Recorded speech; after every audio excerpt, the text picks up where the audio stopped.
Salju pertama musim dingin turun di Gunung Xuesan tanggal 12 pagi. Sejumlah tempat di sekitar puncak gunung diselimuti salju setebal 5 cm.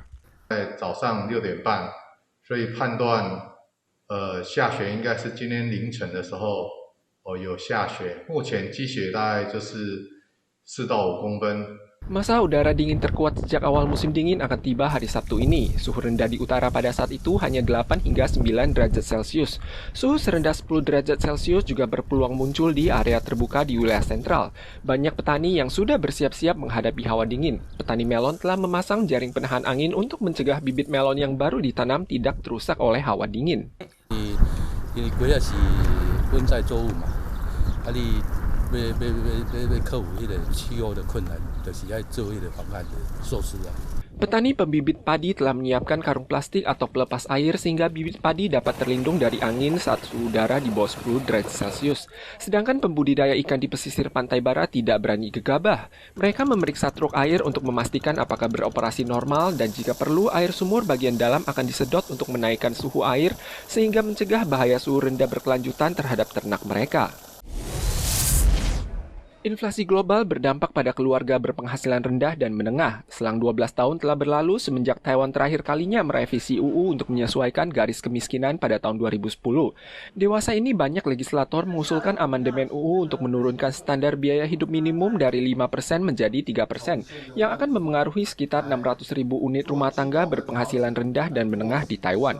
我们所有的委员都很希望行政院可以来从宽认定这样的贫穷线。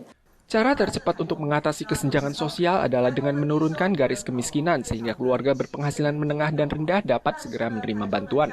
Namun amandemen ini akan memengaruhi belanja fiskal pusat dan daerah, maka masih perlu dievaluasi oleh Ditjen Anggaran, Akuntansi, dan Statistik.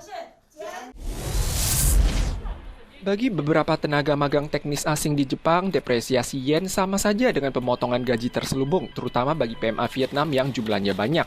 Sejak awal tahun, yen Jepang telah menurun 20% terhadap dong Vietnam.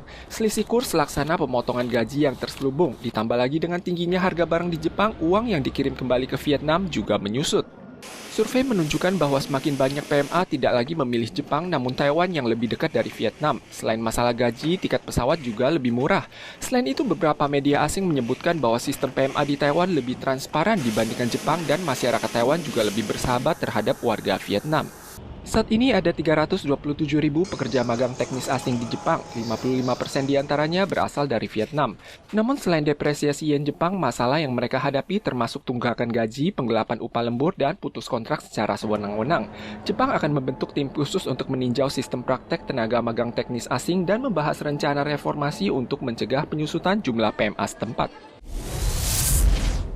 Banyak perusahaan di Eropa dan Amerika mulai mengambil cuti mingguan 3 hari. Sebuah studi baru-baru ini melakukan eksperimen lintas negara pada 903 karyawan dari 33 perusahaan di Amerika dan Irlandia, serta 27 pemilik perusahaan bisnis. Hasil menunjukkan setengah tahun setelah pelaksanaan libur mingguan 3 hari dengan gaji yang sama, sebagian besar karyawan enggan kembali ke mekanisme libur mingguan 2 hari. Dan 97% majikan menyampaikan akan terus menerapkan sistem ini. Karena dibandingkan dengan periode yang sama tahun sebelumnya, pendapatan perusahaan sebenarnya meningkat 38%. Belakangan, perusahaan di Korea Selatan di Asia juga mulai menerapkan sistem libur yang sama. We're also witnessing most of our employees making the best use of their time at work under a shorter work week. Pekerja di Amerika sekarang bekerja lebih lama dibandingkan tahun 2000, namun produktivitas mereka tidak meningkat. Sebaliknya, negara-negara Nordik seperti Norwegia dan Denmark yang jam kerja tahunan karyawannya tidak melebihi 1.400 jam jauh lebih rendah daripada Inggris yang hanya 1.800 jam, tidak hanya dinilai sebagai negara paling bahagia, namun juga menempati peringkat 5 teratas di dunia dalam hal pendapatan rata-rata per kapita. Di era pasca pandemi, ekonomi global berangsur pulih. Inflasi dan tingkat pengangguran tinggi menyebabkan tekanan hidup yang besar. Baik itu majikan maupun karyawan butuh pola kerja baru. Libur mingguan 3 hari mungkin merupakan pilihan yang baik, memungkinkan karyawan untuk beristirahat optimal untuk giat kembali bekerja.